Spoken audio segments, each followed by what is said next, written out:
2000 ମସିହାରେ ମୁଁ ଯେତେବେଳେ ସ୍ୱାଧୀନ ପ୍ରାର୍ଥୀ ଭାବରେ ଖୋର୍ଦ୍ଧା ନିର୍ବାଚନ ଜିତିଲି ଏବଂ ମୁଁ ଆସିକରି ବିଜୁ ଜନତା ଦଳରେ ମାନେ ଯୋଗ ଦେଇଥିଲି ନବୀନ ବାବୁଙ୍କ ନେତୃତ୍ୱକୁ ମାନେ ସ୍ୱୀକାର କରିକିରି ଏବଂ 2004ରେ ମଧ୍ୟ ମୋତେ ବିଜୁ ଜନତା ଦଳ ମଧ୍ୟ ସେଠି ଖୋର୍ଦ୍ଧାରେ ନିର୍ବାଚନ ଲଢ଼ିବା ପାଇଁ ଟିକେଟ୍ ଦେଇଥିଲା, ସେଥିରେ ମଧ୍ୟ ବିଜୟୀ ହୋଇଥିଲି ଏବଂ ଆଜି ନିଶ୍ଚିତ ଭାବରେ ବିଜୁ ଜନତା ଦଳ ମୋର ପୁରୁଣା ଘର, ମୁଁ ପୁଣି ଘରକୁ ଫେରି ଆସିଛି ଏବଂ ଆମେ ଆମର ଯିଏ ବିଧାୟକ ଶ୍ରୀ ରାଜେନ୍ଦ୍ର କୁମାର ସାହୁ ଆମେ ମିଳିମିଶି ଏକାଠି କାମ କରିଛୁ। ବିଜୁ ଜନତା ଦଳର ଆମେ ଏକାଠି ବହୁତ ଦିନ ଧରି କାମ କରିଛୁ ଖୋର୍ଦ୍ଧାରେ ଏବଂ ସେ ଚେୟାରମ୍ୟାନ୍ ଥିଲେ, ମୁଁ ଯେତେବେଳେ MLA ଥିଲି 2003 ମସିହାରେ ସେ ଚେୟାରମ୍ୟାନ୍ ହେଲେ। 2009ରେ ପାର୍ଟିର ଯେତେବେଳେ ନୂଆ କରି ଗଠବନ୍ଧନ ହେଲା ସେଠି କମ୍ୟୁନିଷ୍ଟ ପାର୍ଟିକୁ ଟିକେଟ୍ ଦିଆଯାଇଥିଲା ଏବଂ ଶିବାଜୀ ବାବୁ ସେଠି ସେ ପ୍ରାର୍ଥୀ ହେଇଥିଲେ।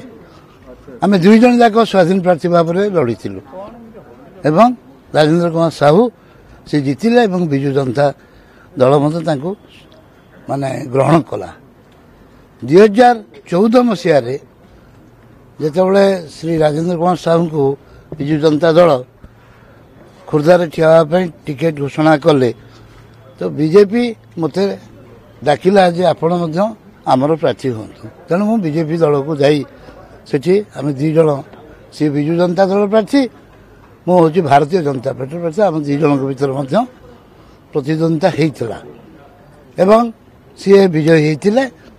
ମୁଁ ଅଳ୍ପ ଭୋଟରେ ମଧ୍ୟ 5000 ବ୍ୟବଧାନରେ ମୁଁ ହାରିଯାଇଥିଲି।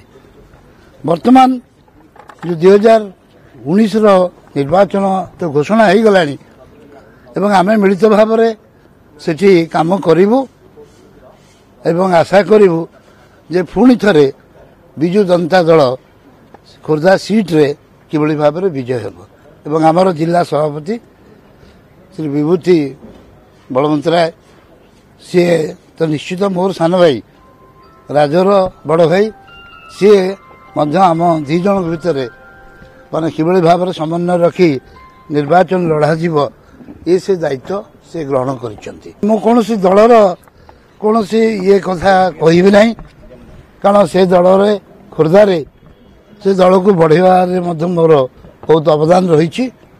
କିନ୍ତୁ ବିଜେପି ଦଳ ଖୋର୍ଦ୍ଧାରେ ଯେଭଳି ଭାବରେ ବିଜେଡି ତାର ମାନେ ଇଏ କରିଛି, ପ୍ରଭାବ ବିସ୍ତାର କରିଛି ଏବଂ ସାଂଗଠନିକ ବ୍ୟବସ୍ଥା ଏତେ ସୁଦୃଢ଼ କରିଛି ଯେ ସେଠି ବିଜେପିରୁ ମାନେ ଠିଆ ହେଲେ ଜିତିବା ନିର୍ବାଚନ ସମ୍ଭବ ନୁହେଁ। ନିର୍ବାଚନ ଜିତିବା ପାଇଁ ଖାଲି ମୁଁ ଆସିନାହିଁ, ଆମର ନିଶ୍ଚିତ ଭାବରେ ଯେଉଁ ବିଜୁ ଜନତା ଦଳ ଯେତେବେଳେ 1997ରେ ଗଠନ ହେଲା ମୋର ପ୍ରାୟ ସେ ଦଳ ସହିତ ସମ୍ପୃକ୍ତି ବହୁତ ଦିନ ଧରି ଥିଲା।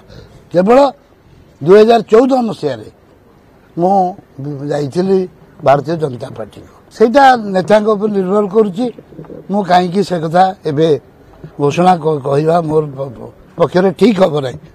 ସେଇଟା ଟିକେଟ୍ ଘୋଷଣା ହେଉଛି ଆମର ନେତାଙ୍କର, ସେଇଟା ତାଙ୍କର ପ୍ରୋରୋଗେଟିଭ୍।